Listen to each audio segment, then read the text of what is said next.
बिस्मिल्लाहिर्रहमानिर्रहीम, अस्सलाम वालेकुम। Welcome to cooking inside the kitchen. और आज किचन में हम आपके साथ लेके आए हैं एक मज़ेदार सी खीर जो कि बहुत ही आसानी से आप बना सकते हैं और जिसके फ़ायदे भी बहुत ज़्यादा हैं। तो जैसे आपको कलर से ही अंदाज़ा हो गया होगा, हम आज तैयार करेंगे आपके लिए लौकी की खीर। तो खीर तैयार करने के लिए क्या चाहिए, हम शुरू करते हैं। सबसे पहले हम एक देगचे में 2 टेबलस्पून देसी घी ऐड करेंगे। अगर आपके पास देसी घी नहीं तो कोई भी ऑयल यूज़ करें। और इलायची ऐड करने के बाद साथ ही इसके अंदर ऐड कर देंगे हाफ कप, ये मैंने कद्दूकश की है, लौकी। लौकी को जब भी कद्दूकश करें तो पानी में डिप कर दें ताकि इसका कलर खराब नहीं हो। इसे हम फ्राई करेंगे 2 से 3 मिनट के लिए। 2 से 3 मिनट में इसकी अच्छे से भुनाई करेंगे मीडियम फ्लेम पे, ताकि इसके अंदर से पानी बिल्कुल ख़त्म हो जाए। जैसे आप देख रहे हैं, ये मेरे पास 3 टेबलस्पून राइस थे, इसको मैंने पहले ही भिगो के रखा था। साथ ही हम ऐड कर देंगे इसके अंदर बादाम और पिस्ता। आप अपनी मर्ज़ी का ड्राई फ्रूट भी ऐड कर सकते हैं। इसे भी साथ ही फ्राई करेंगे लौकी के।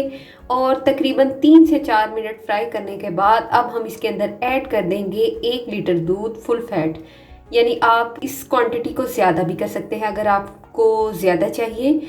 तो इसके अंदर हम ऐड करेंगे चावलों का पेस्ट। मैंने जो आपको चावल दिखाए थे उसे अच्छे तरीके से पीस लिया है।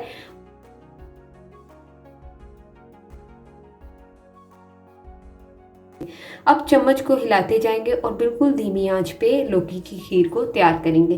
खीर जब भी तैयार करें इसे बिल्कुल लो फ्लेम पे तैयार करें। जब आप हाई फ्लेम पे इसे तैयार करेंगे तो एक तो इसमें भाई आएंगे और दूसरा अच्छे से कुक नहीं होगी, इसलिए बिल्कुल लो फ्लेम पे इसे पकाते जाएंगे। और साथ में लौकी की खीर है तो थोड़ा सा कलर देंगे, ग्रीन कलर। अगर आपको ऐसे ही बिल्कुल लाइट सा कलर पसंद है तो आप मत ऐड कीजिएगा, लेकिन मुझे थोड़ा सा इसको ग्रीन करना है, इसलिए मैंने इसके अंदर half tea spoon green colour add कर दिया है। अब आप देखें थोड़ी सी थिकनेस इसमें आनी शुरू हो चुकी थी तकरीबन 10 मिनट की कुकिंग के बाद। अब जब 10 मिनट गुजर जाएं, आप देखें हाफ टर्न हो चुकी है, तो इसके अंदर हम शुगर ऐड करेंगे हाफ कप।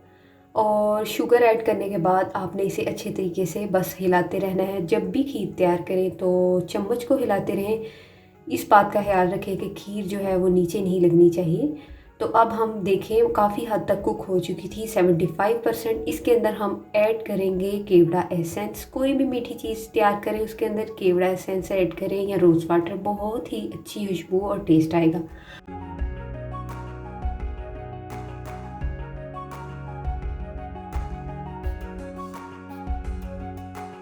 तो ये आप देखें अभी थिकनेस आ रही है और मज़ीद सिर्फ इसे 5 मिनट के लिए कुक करेंगे और मज़ेदार सी खीर हमारे पास तैयार हो जाएगी।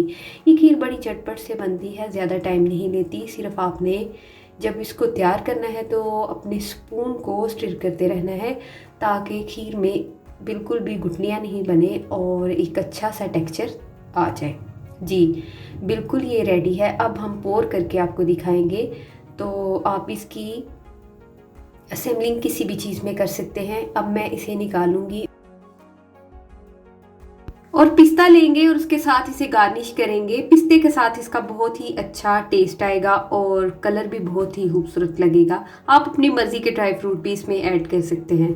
तो ये ठंडी ठंडी खीर यकीनन आपको पसंद आई होगी। अगर पसंद आए तो प्लीज़ लाइक कीजिएगा और लिंक को शेयर कीजिएगा फैमिली और फ्रेंड्स में। और मुझे फीडबैक में बताइएगा कि रेसिपी आपको कैसी लगी।